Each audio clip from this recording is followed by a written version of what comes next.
So our first DLC offering is called First Strike. It releases February 1st. It has 5 new levels in it, 4 brand new multiplayer maps, as well as a zombie level called Ascension.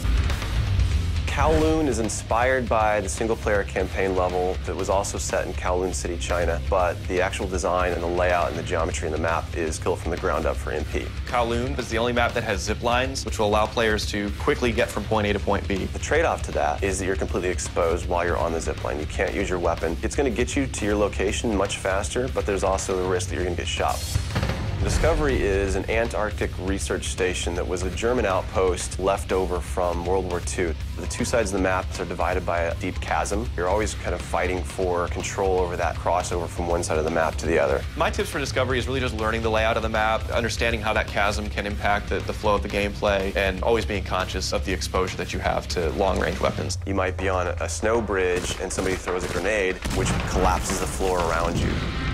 Our large map is Berlin Wall. This focuses on the Checkpoint Charlie area of Berlin. It puts you fighting on the two different sides of the wall. So you've got East Berlin versus West Berlin kind of thing going. Berlin Wall has certain attributes about it that if you use it right, you're going to have the competitive edge over your opponents. It has a lot of very long view distances. It's a really great map for snipers. There's some good high points, some good elevation there. And one of the unique aspects about Berlin Wall is that there's the no man's land in the middle. You can take the risk of going through no man's land to get a faster route, but there's a good chance you're going to get mowed down by the auto turrets.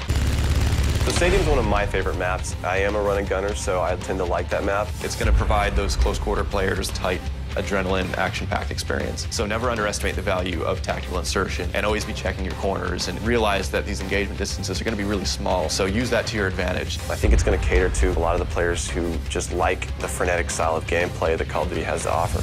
One of the big agendas with this map pack is we wanted to listen to the feedback that people have been giving about all the maps they've been playing with the release of the game. They want more verticality, more sniper opportunities. They really love the interactivity that we did. These are components that we wanted to bring back in a pretty big way in the first DLC offering. First Strike is going to be available February 1st for 1,200 Microsoft points, and it'll be available on Xbox 360 first.